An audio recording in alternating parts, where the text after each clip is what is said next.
राजीनाम्यानंतर आता रुपाली चाकणकरांच्या अटकेची मागणी। राजीनाम्यात रस नाही, 6 आरोपी करून चाकणकरांना अटक करा, सुषमा अंधारे आक्रमक। तर पुण्यामध्ये काँग्रेस पदाधिकाऱ्यांचं आंदोलन।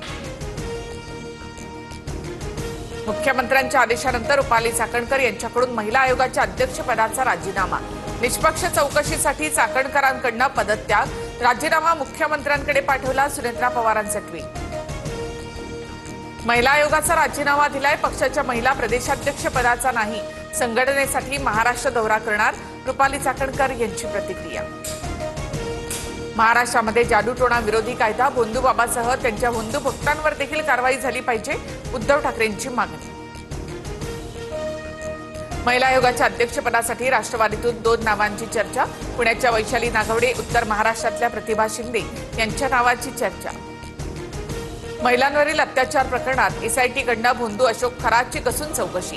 खरातच्या मोबाईलमधील सर्व संभाषणाचे सीडीआर काढण्यासह कार्यालय, लॅपटॉप, कॉम्प्युटर, हार्ड डिस्क आणि सीसीटीव्ही फुटेजची तपासणी। भोंदूबाबा अशोक खरातच्या कार्यालयातील ऑफिस बॉय नीरज जाधव याचा फोटो समोर। नीरज जाधवने खरातच्या केबिनमध्ये सीसीटीव्ही फुटेज बाहेर आणल्यासह अश्लील व्हिडिओ व्हायरल करण्याची धमकी देत पीडित महिलांकडे खंडणी मागितल्याचा आरोप। शिक्षण खात्यातही भोंदूबाबा अशोक खरातचा हस्तक्षेप। शिंदेंनी केसरकरांचा राजीनामा घ्यावा, संजय राऊतांचा हल्लाबोल, तर राज्यातील 9 मंत्र्यांवर भोंदूबाबाचा प्रभाव असल्याचाही दावा। संजय राऊतांनी केलेले आरोप बिनबुडाचे। अशोक खरात कधीही माझ्या कार्यालयामध्ये आला नाही, केवळ ईशानेश्वर मंदिराच्या कामानिमित्तानं खरातसोबत भेट। व्हायरल फोटोबाबत मंत्री दीपक केसरकर यांचं स्पष्टीकरण। भोंदूबाबा खरात प्रकरणी दीपक केसरकरांचा निकटवर्तीय एसआयटी चौकशीच्या फेऱ्यात। एसआयटीकडून दीपक लोंढेची कसून चौकशी। दीपक लोंढे सिन्नरमध्ये जमीन खरेदी विक्रीच्या व्यवसायामध्ये सक्रिय। लिंगापिसाट खरात सोबतच्या नवरत्नांचा सीडीआर तपासा। अनेक मंत्री भोंदूला आहारी, त्या मंत्र्यांचे राजीनामे घ्या, काँग्रेस नेते विजय वडेट्टीवार यांची मागणी। भोंदू अशोक खरातचा आणखी एक कारनामा समोर। उपचाराच्या नावाखाली अल्पवयीन मुलीवर अघोरी प्रकार केल्याचा सीसीटीव्ही समोर। केबल टेस्टर आणि तांत्रिक उपकरणांचा वापर करून खरातची भोंदूगिरी। 23 मार्चपासून केंद्र सरकार 20% अतिरिक्त व्यावसायिक गॅस देणार, पेट्रोलियम सचिव नीरज मित्तल यांची माहिती। रेस्टॉरंट, ढाबे, हॉटेल्स आणि खानावळी यांना प्राधान्य।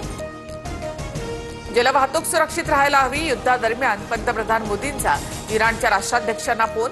ईदच्या शुभेच्छा देत मोदींकडून इराणवरील पायाभूत सुविधांवरील हल्ल्याचा निषेध। राज्यभरात गॅस सिलेंडर मिळवण्यासाठी आजही गॅस एजन्सीच्या बाहेर नागरिकांच्या रांगा। बुलडाण्यामध्ये पोलीस बंदोबस्तात गॅस सिलेंडरचं वाटप। गॅस तुटवड्याचा छोट्या व्यावसायिकांना फटका, नाश्ता सेंटर आणि चहाची दुकानं मात्र बंद। नागपुरातील पेट्रोल पंपाची उधारी बंद। ॲडव्हान्स पेमेंट दिल्यानंतरच तेल कंपन्यांकडून पेट्रोल पंपांना इंधन मिळणार। पेट्रोल डिझेलच्या पुरवठ्यात देखील कपात होण्याची शक्यता। मराठवाड्यावर अवकाळीचं आसमानी संकट। 11,572 हेक्टरवरील पिकं जमीनदोस्त। छत्रपती संभाजीनगरमध्ये सर्वाधिक 8,544 हेक्टरवर नुकसान। प्रशासनाकडून पंचनामे करण्यास सुरुवात।